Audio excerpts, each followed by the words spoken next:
Sir, ഈ റഷ്യയുടെ ഓരോ നീക്കങ്ങളിലും ലോകം തന്നെ ഞെട്ടലാണ്. റഷ്യ എപ്പോൾ എന്ത് ചെയ്യുമെന്ന് ആർക്കും അറിയാൻ പറ്റില്ല. ഒരു സൈലന്റ് കില്ലറെ പോലെയാണ് റഷ്യ എപ്പോഴും ശത്രുക്കൾക്ക്. ഈ യുദ്ധമുണ്ടായപ്പോൾ യുക്രൈൻ റഷ്യയും തമ്മിൽ യുദ്ധമുണ്ടായപ്പോൾ യുക്രൈനൊപ്പം നിന്ന് റഷ്യയെ തകർക്കാൻ ശ്രമിക്കുന്ന അമേരിക്കയാണ് നന്നായിട്ട് റഷ്യക്ക് അറിയാം. അലാസ്കയിലൊക്കെ വിളിച്ച് ചർച്ചയൊക്കെ നടത്തിയിട്ടും റഷ്യ അമേരിക്ക പറഞ്ഞൊന്നും കേട്ടില്ല. ഇപ്പൊ ബംഗ്ലാദേശിന് റഷ്യ താക്കീത് നൽകിയിട്ടുണ്ട്. കൂടുതൽ കളിച്ചാൽ, ഇന്ത്യ നിങ്ങൾ പ്രകോപിപ്പിച്ചാൽ അത് നിങ്ങൾക്ക് ഉണ്ടാക്കാൻ പോകുന്ന നഷ്ടമെന്ന് പറയുന്നത് നിങ്ങൾ വിചാരിക്കുന്നതിനും അപ്പുറമായിരിക്കും എന്നുള്ളതാണ്. ഇപ്പോ ഉപഗ്രഹങ്ങൾ തകർക്കാനുള്ള നീക്കത്തിലാണ് റഷ്യ എന്ന് കേൾക്കുന്നു. എന്താണ് സംഭവം? റഷ്യ ഇപ്പം നമ്മൾ മനസ്സിലാക്കുമ്പോൾ റഷ്യ പണ്ടും അങ്ങനെ തന്നെ പേടിക്കേണ്ട രാജ്യം തന്നെയാണ്. വിഷയങ്ങൾക്കകത്ത് കൃത്യമായിട്ട് അഭിപ്രായം പറയുന്നു, വിഷയങ്ങൾക്കകത്ത് ഇടപെടുന്നു. ഇപ്പം ലാഗിങ് ഒന്നുമില്ല. ഇപ്പം തീരുമാനങ്ങൾ നമ്മൾ കണ്ടിട്ടില്ലേ? ഇപ്പോൾ യുക്രൈൻ റഷ്യ വാറിനകത്ത് പലവട്ടം വിരട്ടി നോക്കി ട്രംപ് വന്നതിന് ശേഷം അവസാനം ട്രംപിനടുത്ത് 1-2 ചർച്ച കഴിഞ്ഞപ്പോൾ ട്രംപിന് മനസ്സിലായി ഇയാളുടെ അടുത്ത് ഒരു കാര്യമില്ല, പറഞ്ഞിട്ട് കാര്യമില്ല, അയാളുടെ നിലപാടിൽ നിന്ന് അയാൾ മാറത്തില്ല. അവസാനം ഉക്രൈൻ്റെ അടുത്ത് പറഞ്ഞിട്ട് അയാൾ പറയുന്നവണ്ണം ചെയ്ത് നീ ഇതിനകത്ത് ഊരിപ്പാൻ നോക്ക് എന്നുള്ള രീതിയിൽ ട്രംപ് തീരുമാനിച്ച തീരുമാനമാണ്. ഇപ്പോൾ യുക്രൈൻ റഷ്യ വാർ അതിൻ്റെ അവസ്ഥയിൽ ഞങ്ങൾ പറയുന്നിടത്ത് കൊണ്ട് ഞങ്ങൾ പറയുന്നത് പോലെ അംഗീകരിക്കുകയാണെങ്കിൽ മാത്രം തീർത്താൽ മതി. അല്ലെങ്കിൽ യുക്രൈനകത്ത് നാറ്റോ സഖ്യത്തിൻ്റെ ഇടപെടൽ ഉണ്ടാവത്തില്ല. അതിനുശേഷം ഈ ഇടപെടുന്നവനെ ഞങ്ങൾ കൈകാര്യം ചെയ്യും. അത് ആ രീതിയിൽ പറഞ്ഞു കഴിഞ്ഞാൽ അത് യൂറോപ്യൻ യൂണിയൻ രാജ്യങ്ങൾക്കറിയാം. ഇപ്പോൾ യൂറോപ്യൻ യൂണിയൻ ഭയക്കുന്നതെന്ന് പറഞ്ഞാൽ ഇപ്പം ആര് സഹായിക്കുന്നു ഉക്രൈനെ, ആര് സഹായിക്കുന്നു, യുദ്ധം ഏത് രീതിയിൽ സഹായിക്കുന്നു എന്ന് കണ്ടെത്തി ആ ഘടകങ്ങൾ മൊത്തം കട്ട് ചെയ്തുകൊണ്ടിരിക്കുന്ന ഒരു അവസ്ഥയിലേക്കാണ് പോകുന്നത്. അതായത് ഇത് വലിയ പ്രത്യാഘാതം ഉണ്ടാക്കുന്ന ഒരു രീതിയിലേക്കാണ് ഇപ്പം അല്ലെങ്കിൽ റഷ്യ പോകുന്നതെന്നാണ് യൂറോപ്യൻ യൂണിയൻ ലോകരാജ്യങ്ങൾ പറയുന്നത്. റഷ്യ സാറ്റലൈറ്റുകൾ തകർക്കാനുള്ള ഉപകരണം അല്ലെങ്കിൽ കണ്ടെത്തിയിരിക്കുന്നു എന്നുള്ള രീതിയിലേക്കുള്ള ഒരു വാർത്തയാണ് വരുന്നത്. റഷ്യ അത് സമ്മതിച്ചിട്ടില്ല. സാറ്റലൈറ്റുകൾ തകർക്കാനുള്ള ഉപകരണങ്ങൾ കണ്ടെത്തുക എന്ന് പറഞ്ഞാൽ ഇതിൻ്റെ പേര് സോൺ ഇഫക്റ്റ് എന്നാണ്.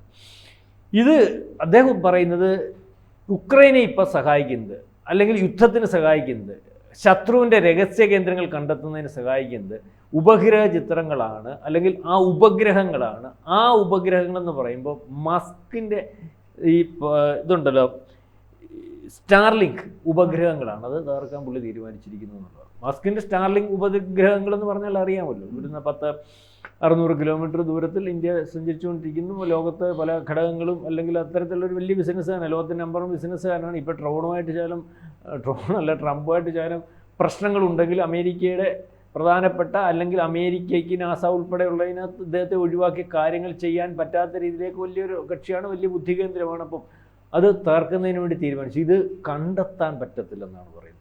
അതായത് ആയിരക്കണക്കിന് പെല്ലറ്റുകൾ ഒരേ സമയം അയച്ച് ഉപഗ്രഹങ്ങളെ തകർക്കുന്ന പദ്ധതിയാണ്. അതുകൊണ്ട് ഈ പെല്ലറ്റുകൾ മില്ലിമീറ്റർ വലിപ്പം മാത്രമുള്ളതിനാൽ ഇത് നമുക്ക് തടയാൻ പറ്റത്തില്ല. അപ്പം റഷ്യ ഈ ഒരു ആയുധം കണ്ടെത്തിയിട്ടുണ്ടെങ്കിൽ ഈ ഒരു പ്രയോഗം നടത്തിയാൽ, ഇപ്പോൾ ആദ്യമേ പുള്ളി പറയുന്നത് ഇതിൻ്റെ എല്ലാം ഇപ്പോൾ ഉക്രൈൻ യുദ്ധത്തിനകത്ത് ഈ പറയുന്ന സഹായം കൊടുക്കുന്നതാണ്, അതെല്ലാം തകർത്തുകൾ. അതിനുശേഷം പുള്ളിക്ക് താല്പര്യമുള്ളതൊക്കെ തകർത്താൽ പോയി. കാരണം റഷ്യയുടെ കയ്യിലിരിക്കുന്ന ആയുധങ്ങളെ പറ്റി ലോകത്തിന് അല്ലെങ്കിൽ ഈ അമേരിക്കയ്ക്ക് ഒക്കെ ഭീതിയാണല്ലോ. റഷ്യയെ തീർത്താൽ പോലും ലോകത്തെ തീർക്കാൻ പറ്റുന്ന സംവിധാനത്തിലുള്ള ഈ അണ്വായുധ പ്രക്രിയ, ഓട്ടോമാറ്റിക് സംവിധാനം, അതിന് ഡെഡ് ഹാൻഡ്സ് അല്ലേ, ഡെഡ് ഹാൻഡ്സ് എന്താണെന്ന് ഉണ്ടെന്നാണ് പറയുന്നത്. അപ്പം ഇതൊരു ആർക്കും നേരിട്ടാൽ അല്ലെങ്കിൽ ഒരു പക്ഷേ ലോകത്തിൻ്റെ യുദ്ധതന്ത്രങ്ങൾ അല്ലെങ്കിൽ യുദ്ധ നിയമങ്ങൾ മാത്രം നിലനിൽക്കുന്നത് കൊണ്ട് അല്ലെങ്കിൽ ആ നിയമങ്ങൾ അംഗീകരിച്ചു കൊണ്ടിരിക്കുന്നത് കൊണ്ട് അല്ലെങ്കിൽ കുറച്ച് മര്യാദയ്ക്ക് നിൽക്കുന്നതുകൊണ്ട് മാത്രം ബാക്കിയുള്ളവരുടെ അഭ്യാസം നടക്കുന്നു എന്ന് വേണം പറയാൻ. കാരണം യുദ്ധം ചെയ്ത് ജയിക്കാൻ പറ്റത്തില്ല. ഇപ്പം യൂറോപ്യൻ യൂണിയനാണ് ഈ ആശങ്ക ഏറ്റവും ആദ്യം താല്പര്യം. യൂറോപ്യൻ യൂണിയൻ്റെ ഒരു പ്രത്യേകത കഴിഞ്ഞ ദിവസം ഈ ബെലാറസിൻ്റെ പ്രസിഡന്റ് പറഞ്ഞ കാര്യം കേട്ടായിരുന്നു. ലോകത്തിലെ 4ാമത്തെ ശക്തി അമേരിക്ക 1, റഷ്യ 2 അല്ലെങ്കിൽ ചൈന 3, 4ാമത്തെ ശക്തിയായിട്ട് യൂറോപ്യൻ യൂണിയൻ നിൽക്കും. ഇപ്പോൾ അത് പറയാനൊന്നുമില്ല, ഇതെല്ലാം 4 വഴിക്ക് കിടക്കുക. 4ാം ശക്തിയായിട്ട് ഇപ്പോൾ അംഗീകരിക്കേണ്ടി വരുന്ന ഒരു രാജ്യം എന്ന് പറഞ്ഞാൽ ഇന്ത്യയാണ്. അപ്പം യൂറോപ്യൻ യൂണിയൻ അത്രയ്ക്ക് രാജ്യങ്ങൾക്കകത്ത് പ്രശ്നങ്ങളുണ്ടായി പഴയ കൂട്ടായ്മയില്ലാതെ ആയി നിൽക്കുന്ന ഒരവസ്ഥ ഒരുപക്ഷെ ഈ പറയുന്ന യുദ്ധത്തിനകത്ത് യൂറോപ്യൻ യൂണിയനും നാറ്റോയും പങ്കെടുക്കുന്നതുകൊണ്ട് ഈ യുദ്ധത്തിന് കാരണക്കാരായിട്ടുള്ള അല്ലെങ്കിൽ ഈ പറയുന്ന കഴിഞ്ഞ ദിവസവും തന്നെ ഒരു അന്തർവാഹിനിക്കകത്ത് കേടുപാടുകൾ യുക്രൈൻ സംഭവിപ്പിച്ചിട്ടുണ്ട്. ഈ ജലത്തിൽ കൂടി ഉപയോഗിക്കുന്ന ഡ്രോൺ ഉപയോഗിച്ചു. റഷ്യക്ക് ഒത്തിരി നാശനഷ്ടങ്ങൾ ഉണ്ടായിട്ടുണ്ട്. റഷ്യയുടെ പ്രധാനപ്പെട്ട ഉൽപാദന രാജ്യമായിട്ടുള്ള റഷ്യയുടെ പല എണ്ണ സ്രോതസ്സുകളും മറ്റെങ്കിൽ പ്രധാനമായിട്ടുള്ള പല സംവിധാനങ്ങളും നേരത്തെ നമുക്കറിയാമല്ലോ, കണ്ടമാനം വിമാനങ്ങളും ഒക്കെ തകർക്കും. ഇതിനൊക്കെ പുറകിൽ ഒരിക്കലും ഇവരുടെ മാത്രം യുക്രൈൻ്റെ മാത്രം ശക്തിയോ അവരുടെ ബലം കൊണ്ട് നടക്കത്തില്ല. ഇതിൻ്റെ പുറകിൽ നാറ്റോ ഉണ്ടെന്നും യൂറോപ്യൻ യൂണിയൻ ഉണ്ടെന്നും ഏറ്റവും അവസാനം അമേരിക്ക ഉണ്ടെന്ന് പറയും. അപ്പോൾ അവരിങ്ങനെ നോക്കി വെച്ചിരിക്കുകയാണ്. കാരണം യുദ്ധം നിലനിർത്തി അല്ലെങ്കിൽ ഈ ലൈനിൽ കൂടി കൊണ്ടുപോകുന്നത് ഒരു പക്ഷേ യൂറോപ്യൻ യൂണിയൻ അല്ലെങ്കിൽ നാറ്റോ രാജ്യങ്ങളാണോ എന്ന് സംശയമുണ്ട്. കാരണം ഇതിന് ശേഷം പല രാജ്യങ്ങളും ഭയക്കുന്നുണ്ട്, പോളണ്ട് ഉൾപ്പെടെ അയൽ രാജ്യങ്ങൾ പലതും. ഇതിനകത്ത് ബ്രിട്ടനെ ലക്ഷ്യം വെച്ചിട്ടുണ്ട്, ജർമ്മനിയെ ലക്ഷ്യം വെച്ചിട്ടുണ്ട്, പല രാജ്യങ്ങളെ ലക്ഷ്യം വെച്ചിട്ടുണ്ട്. ഇവിടുത്തെ ഒരു അല്ലെങ്കിൽ ഇങ്ങനെ അങ്ങ് നിൽക്കാമെങ്കിൽ ഞങ്ങളിലേക്കുള്ള അടി വരത്തില്ല എന്നുള്ള രീതിയിലേക്ക് അവർ ധരിക്കുന്നു, അല്ലെങ്കിൽ അത്തരത്തിൽ പൊക്കോട്ടെ എന്ന് വിചാരിക്കുന്നു. അതുകൊണ്ട് യുദ്ധം ഇങ്ങനെ നിലനിർത്തി പോട്ടെ എന്നുള്ള രീതിയിലേക്ക് കാര്യങ്ങൾ കൊണ്ടുപോകുന്നു എന്നുള്ള ഒരു വർത്തമാനം കൂടെ ഉണ്ട്. ഏതായാലും യൂറോപ്യൻ യൂണിയനും അല്ലെങ്കിൽ എല്ലാ രാജ്യങ്ങളും ഈ രാജ്യങ്ങളും, അതായത് നാറ്റോ രാജ്യങ്ങളും റഷ്യയെ ഭയക്കുന്നു. റഷ്യയുടെ പോക്ക് എങ്ങോട്ടാണെന്ന് അറിയത്തില്ല എല്ലാ അർത്ഥത്തിലും. ഇപ്പം ഇന്ത്യ കൂടെ ചേർന്നതിന് ശേഷം ഒരുപക്ഷെ ഈ അടുത്ത സമയത്ത് ഈ താരിഫ് യുദ്ധവും അല്ലെങ്കിൽ ട്രംപ് വന്നതിന് ശേഷം അമേരിക്കയുടെ സ്ഥിരമായ പരാജയം, അമേരിക്കയുടെ സാമ്പത്തിക പ്രതിസന്ധി, അമേരിക്ക ഓപ്പറേറ്റ് ചെയ്യുന്ന കാര്യങ്ങൾ, അമേരിക്ക ലോകരാജ്യങ്ങൾക്കകത്ത് ഏറ്റവും സമ്പന്നമായ രാജ്യവും കരുത്തുറ്റ രാജ്യവുമാണെങ്കിലും പഴയതുപോലെ അമേരിക്കയ്ക്ക് ലോകരാജ്യങ്ങളെ ഒന്നിച്ചു നിർത്തുന്നതിനും അല്ലെങ്കിൽ അവരുടെ കമാൻഡിൻ്റെ കീഴിൽ നിർത്തുന്നതിനും സാധിക്കാതെ വരുന്ന ഒരവസ്ഥയുണ്ട്. അമേരിക്ക പലയിടത്തും ചെന്ന് ഇടപെടുമ്പോൾ അവിടെ അങ്ങനെ വേണ്ട എന്ന് തീരുമാനിക്കാൻ കഴിയുന്ന, അല്ലെങ്കിൽ അങ്ങനെ ഒക്കത്തില്ല എന്ന് തീരുമാനിക്കാൻ കഴിയുന്ന രീതിയിലേക്ക് റഷ്യ ഇപ്പോൾ മാറുന്നു, ശക്തമായ തീരുമാനം എടുക്കുന്നു. ബംഗ്ലാദേശിനകത്ത് കഴിഞ്ഞ ദിവസം കയറി പറഞ്ഞല്ലോ, ആ ബംഗ്ലാദേശ് നീ ആലോചിച്ചോ, 97 നിന്നെ ഉണ്ടാക്കിയത് ഇന്ത്യയാണ്, ഞങ്ങളതിൻ്റെ കൂടെ നിന്നാണ്, വേണ്ട സഹായമെല്ലാം ചെയ്തിട്ടുണ്ട്. അനാവശ്യമായിട്ടുള്ള കടന്നുകയറ്റവും ഹിന്ദുഹത്യയും ആവശ്യമില്ലാത്ത ഒരവസ്ഥയിലേക്ക് ബംഗ്ലാദേശ് അല്ലെങ്കിൽ ബംഗ്ലാദേശിനെ എത്തിച്ചേർക്കുന്ന ഒരു രീതി വരും. ഇടപെടേണ്ടി വന്നാൽ ബംഗ്ലാദേശ് അത് താങ്ങത്തില്ല എന്ന് തന്നെ പറഞ്ഞു. അതുപോലെ വെൻസുലയിൽ കയറി 4 സൈഡിൽ നിന്ന് കപ്പലടിപ്പിച്ചുകൊണ്ടിരിക്കുകയാണ്. വെൻസുലയ്ക്ക് പൂർണ്ണ പിന്തുണ ഈ റഷ്യ കൊടുത്തു കഴിഞ്ഞു. ഇപ്പം അടിക്കാൻ നല്ല അറപ്പുണ്ടായിട്ടോ മടിയുണ്ടായിട്ടോ ഒന്നുമല്ല, അല്ലെങ്കിൽ അടിച്ചാൽ നോവുമോ എന്നുള്ള പേടി ഉണ്ടായിട്ടും അല്ലെങ്കിൽ അത്രയും സഹതാപം ഉണ്ടായിട്ടും ഒന്നുമല്ല.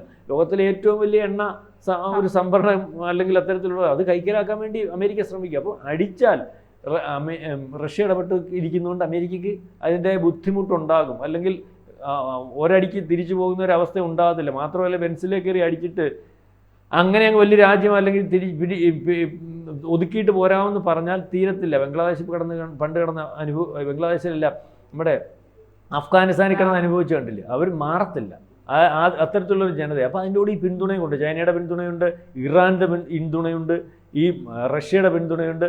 അപ്പോൾ ആ രീതിയിലേക്കുള്ള കാര്യങ്ങൾ. അപ്പം ഈ റഷ്യയുടെ ഈ പോക്ക് പക്ഷേ അത് ലോകത്ത് ഈ അമേരിക്കയുടെ കീഴിലുണ്ട്. അതായത് അമേരിക്ക എന്ന് പറയുന്നവരുടെ സ്വഭാവം അറിയാം. 2ാം ലോകത്തിന് ശേഷം ഇവരാണ് ലോകത്തെ എല്ലാം കൈകാര്യം ചെയ്തത്, ഇവരാണ് ഇവരുടെ താല്പര്യങ്ങളാണ്. എൻ്റെ കൂടെ യൂറോപ്യൻ യൂണിയൻ ഉണ്ട്, G7 രാജ്യങ്ങളുണ്ട്.